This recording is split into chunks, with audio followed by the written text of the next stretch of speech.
Oke, halo, selamat siang teman-teman mahasiswa Digris hari ini. Minggu ini kita akan kelas online ya. Jadi saya akan share screen materinya dan saya juga akan kirim ke e-learning. Terus jangan lupa di akhir nanti teman-teman harus absen. Jadi absennya itu nanti absen di kolom komentar. Kemudian tugasnya itu seperti biasa akan di e-learning ya. Jadi bukan tugas video kayak kemarin ya.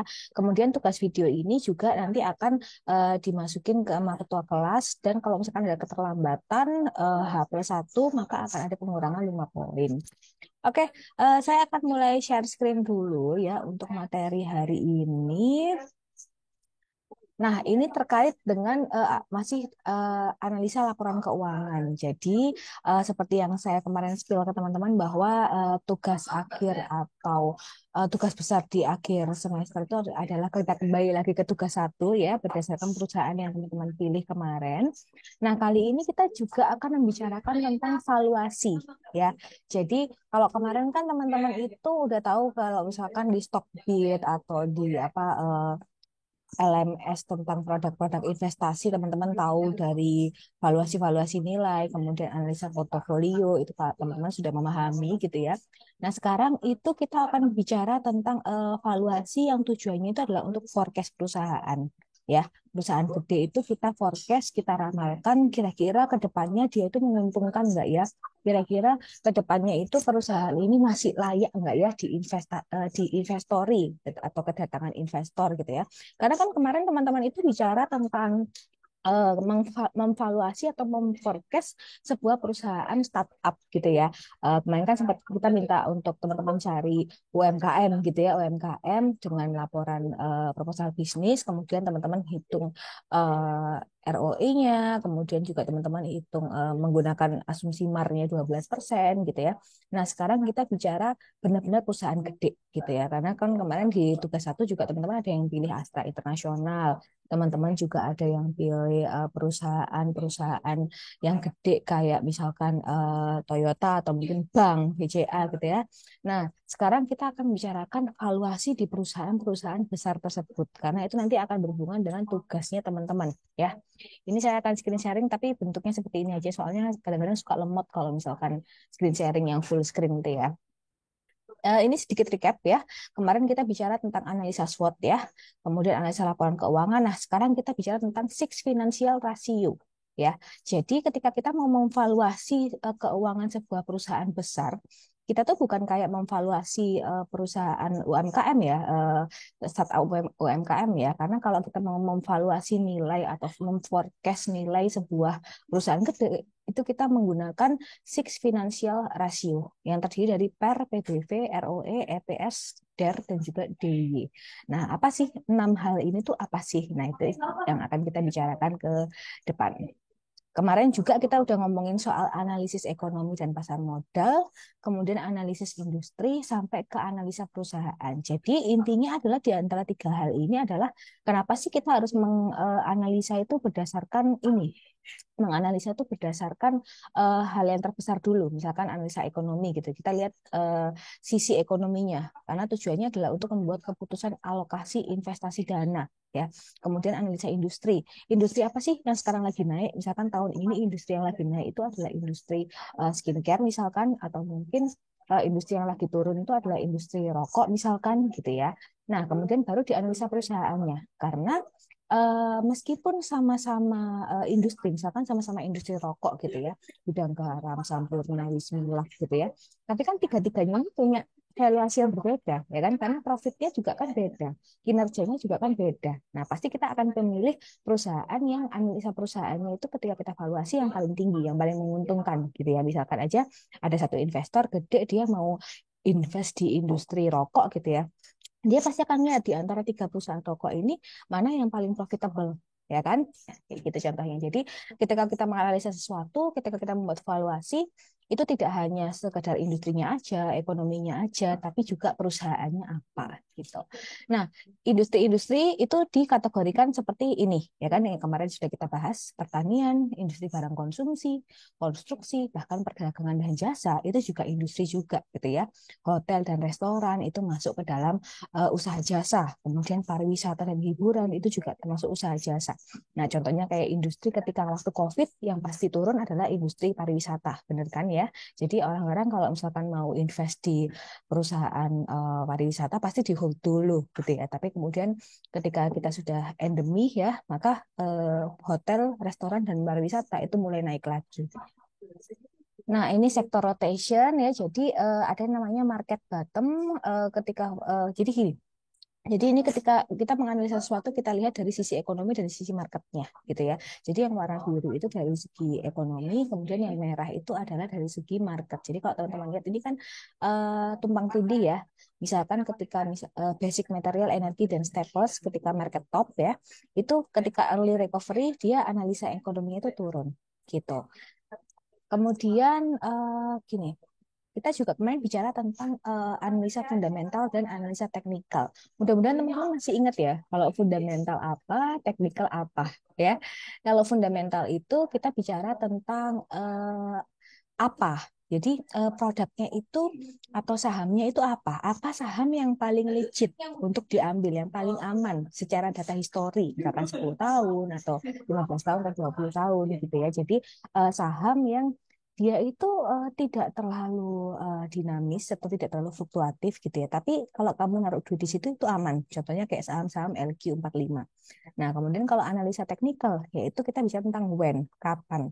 Kapan saham ini akan dibeli, kapan saham ini akan dijual. Jadi pergerakannya biasanya untuk eh, saham-saham yang dia banyak masuk ke analisa atau analisa teknikal itu adalah saham-saham yang sifatnya itu naik turunnya cepat. Contohnya kayak saham-saham batu bara, saham-saham properti gitu ya. Itu pun juga bukan semua properti ya. Artinya kalau saya bilang sahamnya properti, artinya kita lihat dulu nih perusahaannya apa gitu ya. Karena kan saham properti, misalkan kayak Pakuwon pasti beda dengan performance dari Ciputra. Contohnya kayak gitu ya. Nah, ini terkait dengan fundamental analysis yang kemarin kita omongin makro kita bicara tentang makroekonomik, kemudian kondisi sektoral dan juga company condition. Ini kita masih recap ya. Gini.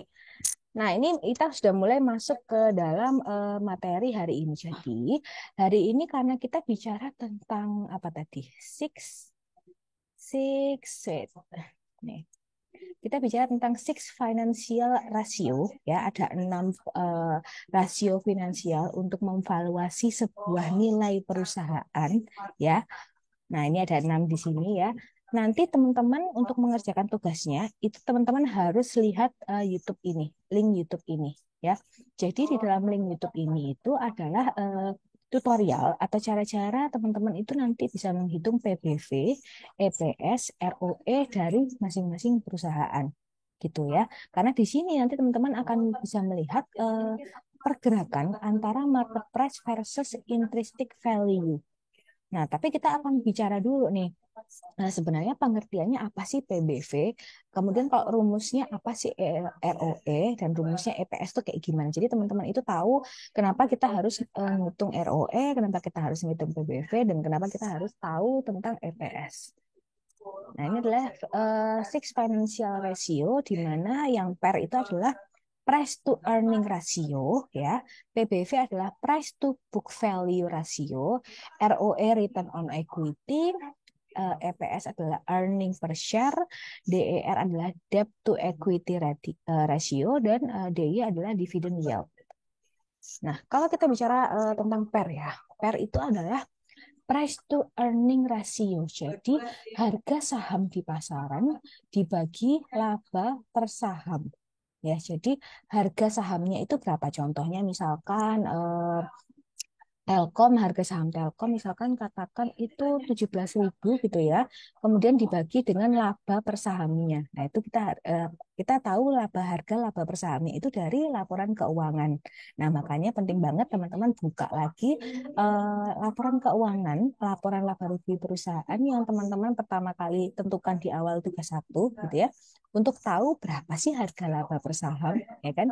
PER adalah lama waktu yang dibutuhkan untuk mengembalikan modal yang dipakai untuk membeli saham. Jadi dengan menghitung PER ya atau price to earning ratio, teman-teman akan mengetahui lama waktu yang dibutuhkan untuk mengembalikan modal yang dipakai untuk membeli saham. Jadi kalau kita beli saham itu kan ya kalau misalkan kita beli saham misalkan di apa itu namanya yang sering teman-teman pakai ya bibit gitu ya. Kalau bibit kan bisa mulai dari 50.000 ya. Tapi kalau misalkan kita bicara tentang trading ke orang-orang ya emang menganalisakan ini, mengalokasikan dana untuk investasi yang gede, biasanya kan mereka memulai dengan di 10 juta, itu paling minim ya, kemudian 50 juta, kemudian 100 juta.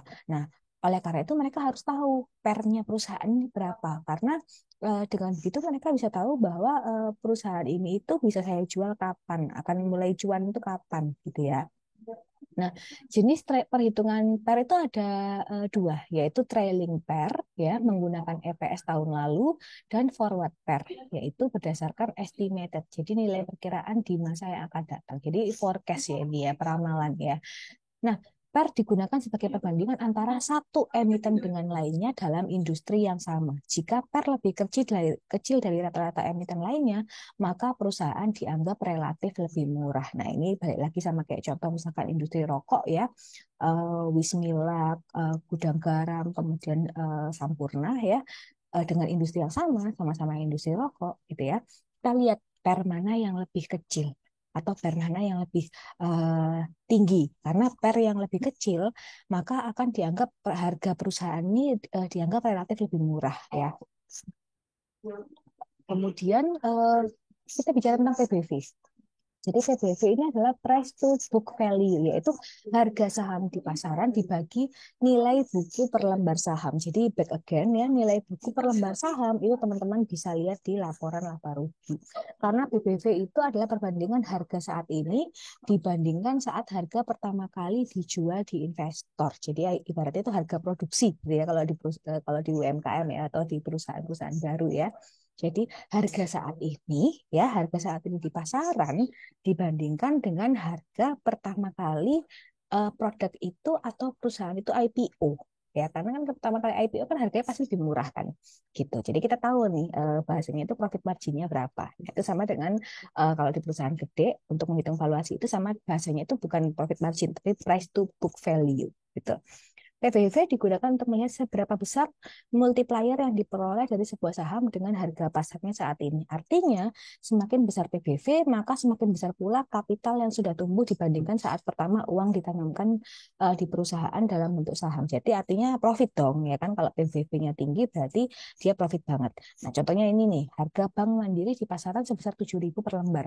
Nilai buku per lembar saham adalah 3.500, maka PBV dapat dievaluasi sebesar 2 kali. Artinya sahamnya sudah tumbuh menjadi 2 kali lipat dibandingkan saat pertama kali uang ditanam di perusahaan. Berarti kan untung ya. That's why BMRI masuk ke dalam LQ45, saham LQ45.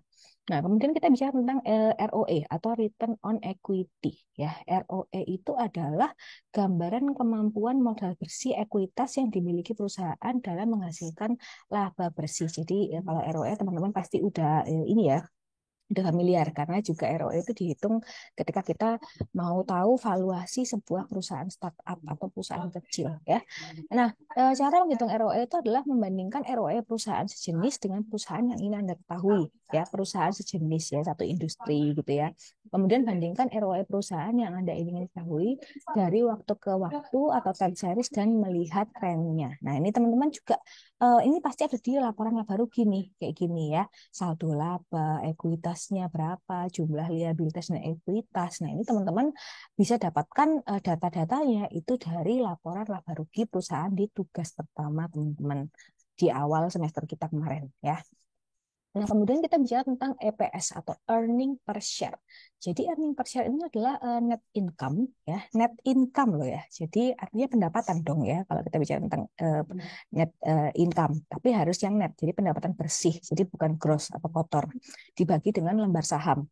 Nah, EPS adalah ukuran pendapatan bersih per lembar saham. Jadi, semakin besar EPS, maka menunjukkan performa yang semakin meningkat dari waktu ke waktu, ya kan?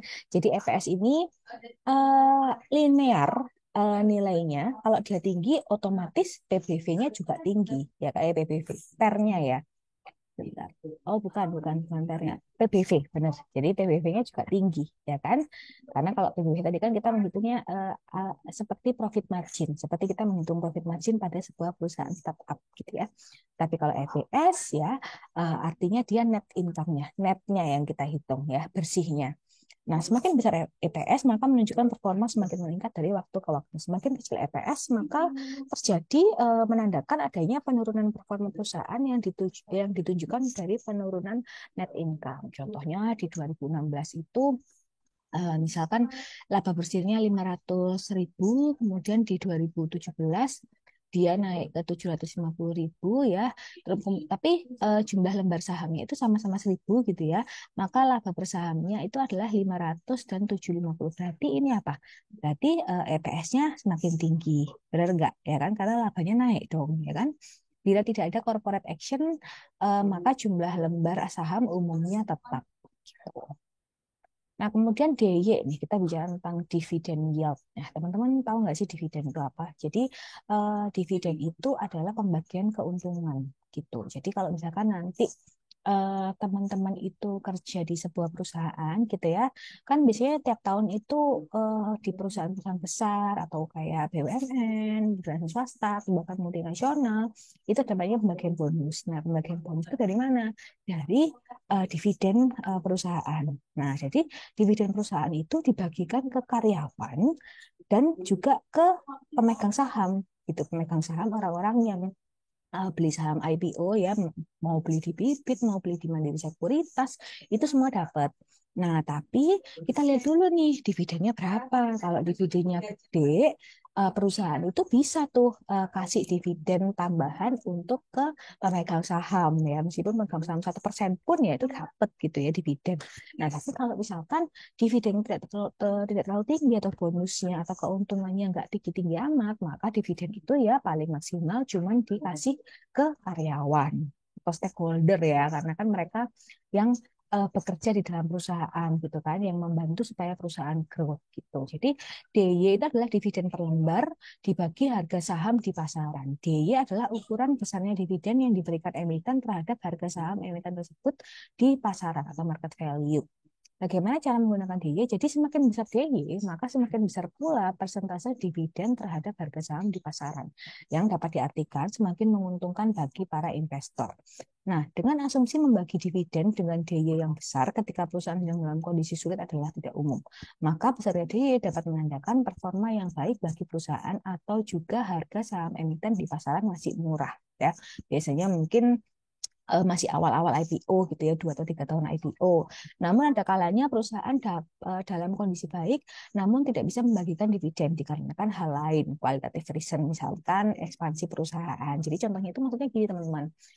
Misalkan nih perusahaan Pama nih contohnya tahun ini dia itu sebenarnya keuntungannya besar tuh. Dividennya itu besar kalau mau dibagikan, tapi mereka memutuskan untuk hanya membagikan dividen ke stakeholdernya atau ke karyawannya aja, tapi tidak membagikan dividen ke pemegang-pemegang saham karena mungkin mereka mau ekspansi perusahaan, mungkin aja mau buka perusahaan tambang di misalkan di Ekuador atau di mana gitu kan. Artinya kan mereka butuh budget lebih gitu kan.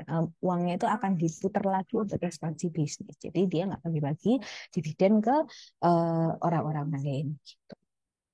Nah, kemudian ini nih yang perlu teman-teman perhatikan karena ini pasti datanya ada di laporan yang kalian punya gitu ya. Tapi ini juga menandakan perusahaan itu bakalan bangkrut apa enggak ya. Jadi namanya DER, Debt to Equity Ratio, yaitu adalah utang dibagi modal sendiri. Jadi perusahaan tuh wajar ya, sebuah perusahaan besar tuh pasti punya utang.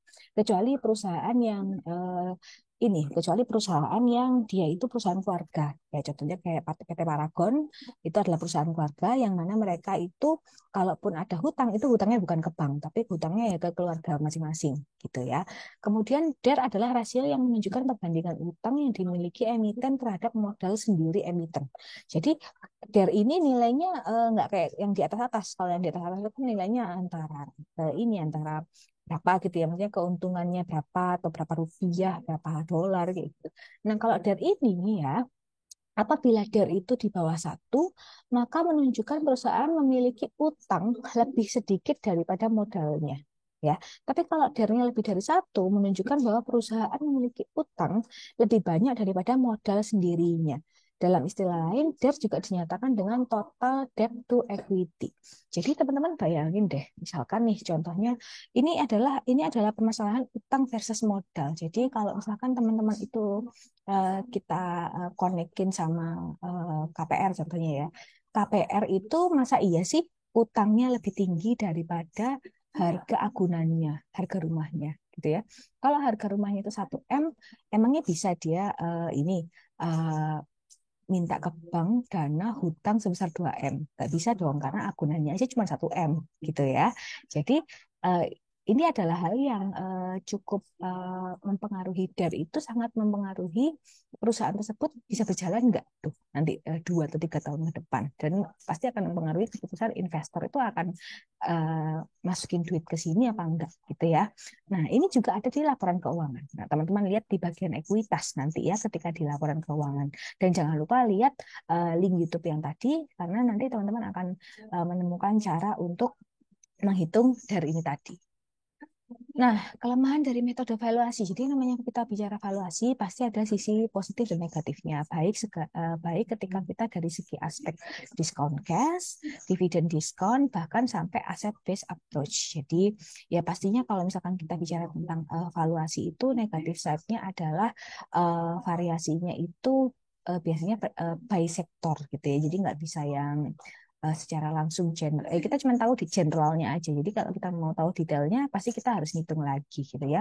Positif side-nya kebanyakan tentu adalah dia simple. Artinya kita bisa melihat pergerakan perusahaan ini secara big picture mappingnya gitu ya. Jadi um, kita bisa membuat decision, kita itu mau nanam berapa di perusahaan, atau bahkan kita iya atau tidak, atau bahkan kita mau nanam atau enggak mau nanam gitu. Karena valuasi itu sangat menentukan forecast perusahaan nanti kira-kira dia akan eksis di Indonesia atau enggak gitu, akan masih akan eksis di Indonesia atau enggak. Nah, sedangkan yang namanya metode valuasi itu perlu menyesuaikan karakteristik perusahaan. Jadi perusahaan itu kan punya banyak karakteristik ya. Misalkan dia ada perusahaan yang meskipun sama-sama, contohnya sama-sama perusahaan ini uh, retail gitu ya, sama-sama retail. Contohnya kayak Danone, Unilever gitu ya.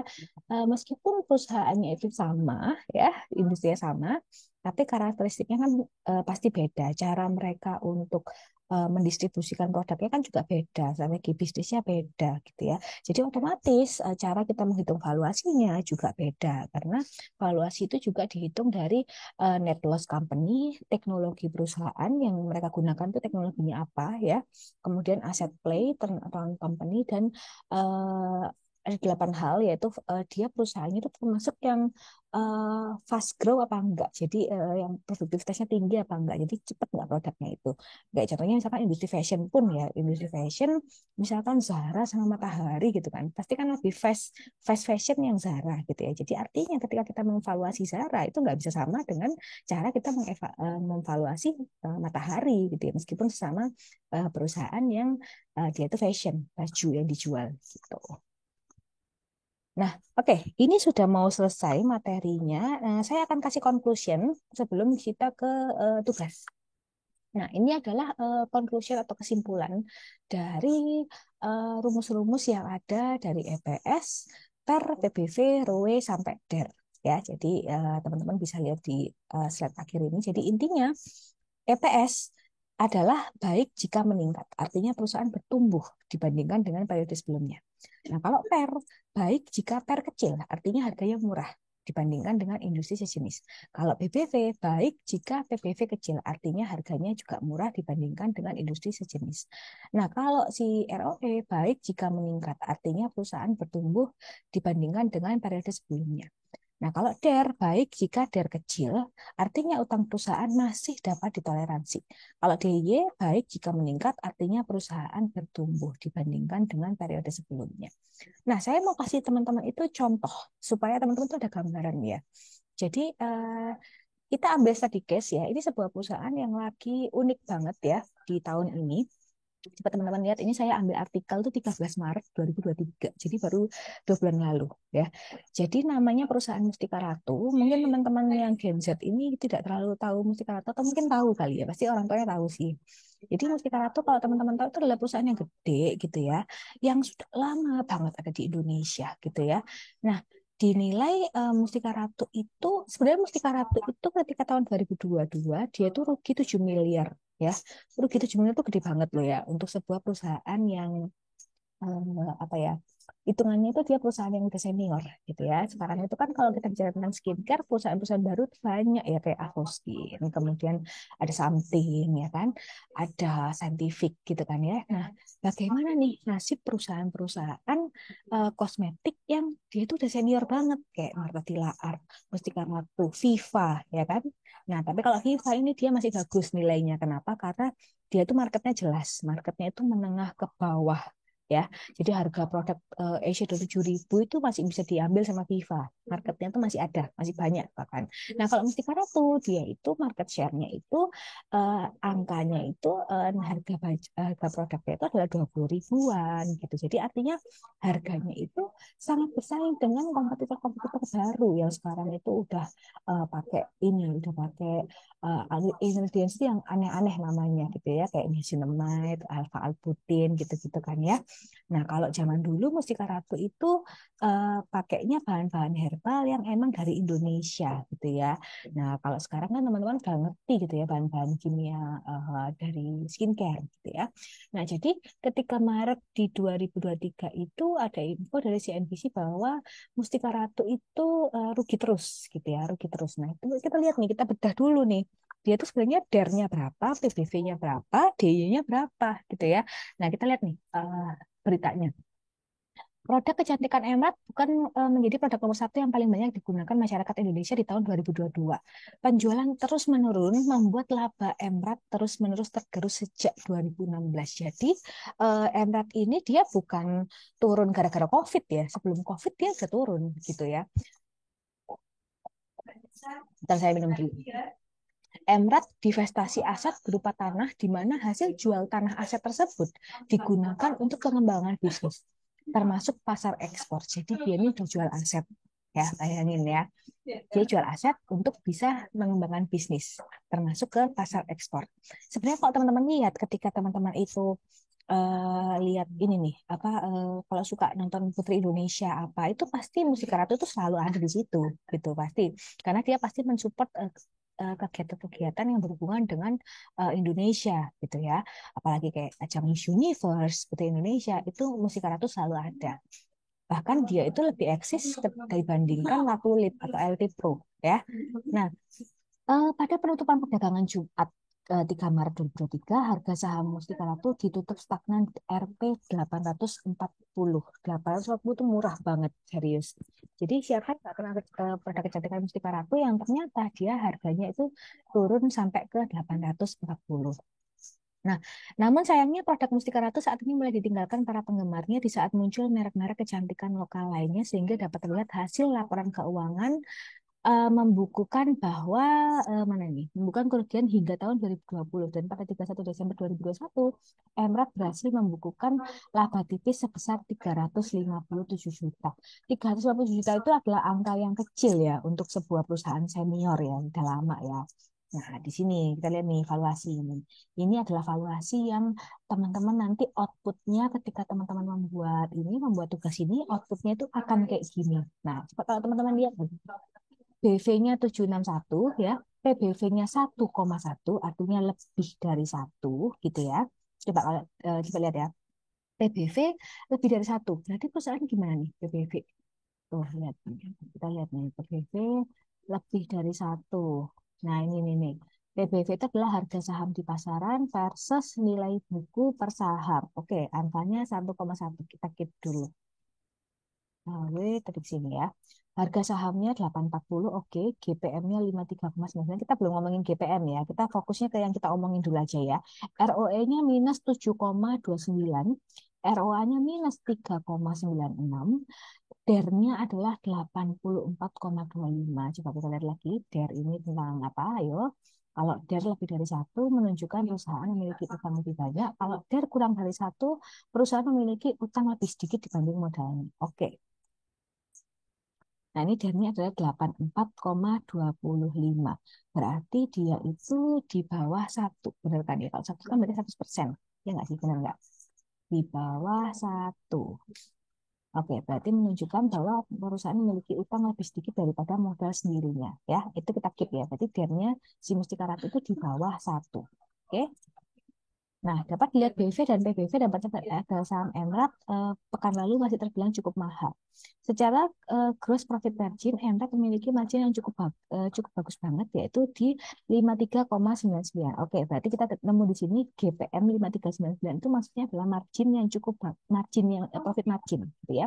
Namun sayangnya, Emrat terus-menerus membukukan kerugian. Nah, terlihat bahwa NPM, net profit margin, tuh di sini adalah minus 8,19%. Ya sedikit sebenarnya. Artinya meskipun dia itu untungnya gede, tapi profit marginnya itu tipis, minus 8,19%. Di mana pada kuartal 3 2022 Emrat masih membukukan kerugian sehingga NPM-nya masih negatif. Nah, di sini teman-teman baca nih ya. Nanti teman-teman baca analisanya kayak gimana ya, analisanya. Nih, teman-teman baca analisanya. Saya akan kasih linknya juga ya.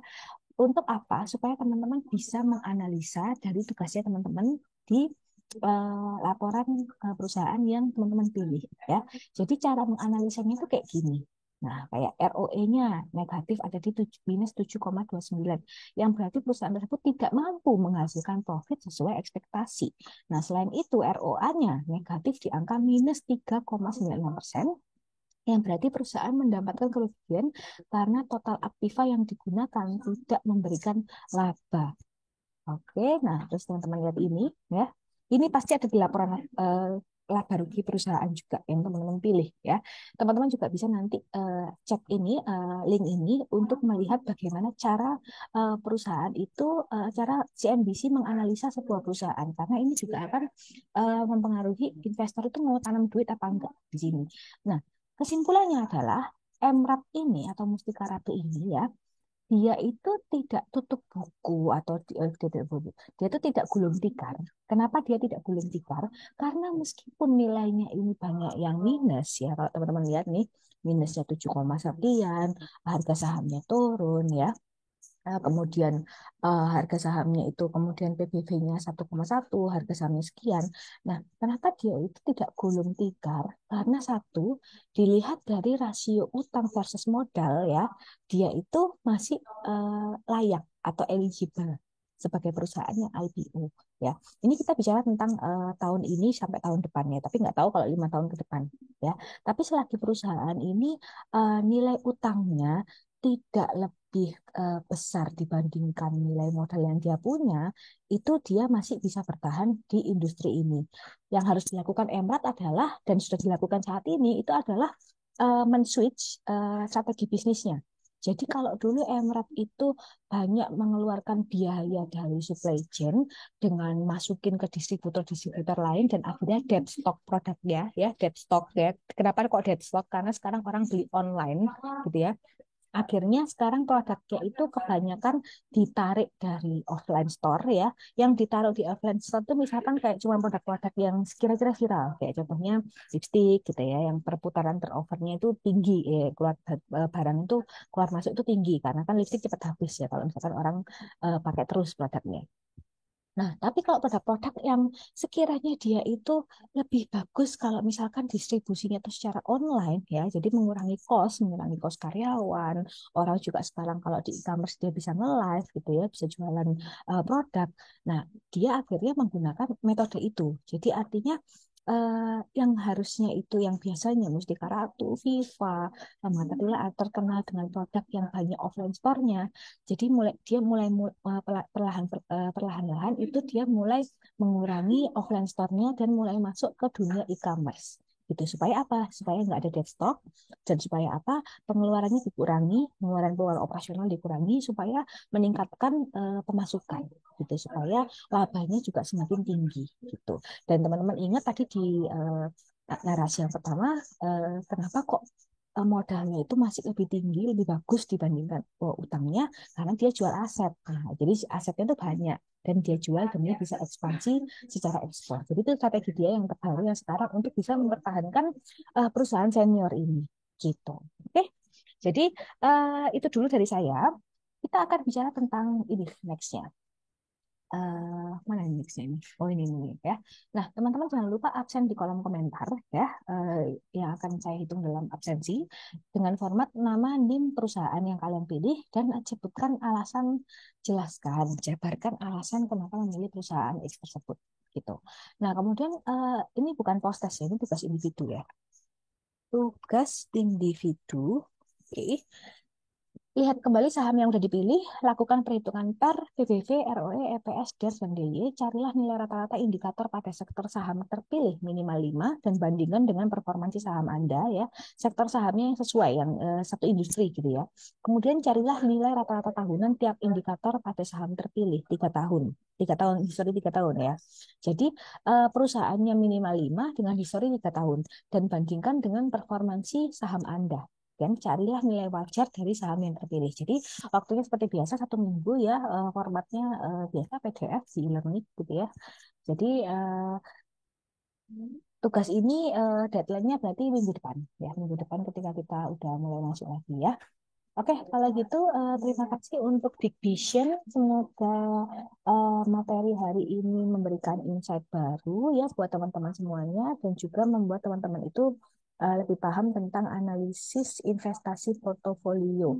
Ya, jangan lupa dibaca, dilihat YouTube-nya yang tadi untuk perhitungan-perhitungannya secara rinci dan juga teman-teman cek itu di kasusnya si Mustika Ratu supaya teman-teman tahu caranya menganalisa sebuah perusahaan. Jadi teman-teman itu menghitung PER, PBV, dan ROE itu tahu maksudnya itu sebenarnya buat apa gitu loh. Analisa ini tuh buat apa dan seberapa penting analisa ini untuk bisa untuk menjadi acuan seseorang itu akan masukin uang investasi di perusahaan itu. Apa kalau gitu ya? Saya stop sharing. Terima kasih atas waktunya. Jangan lupa komen di bawah untuk absensi dan juga perusahaan dipilih apa. Oke, thank you for watching.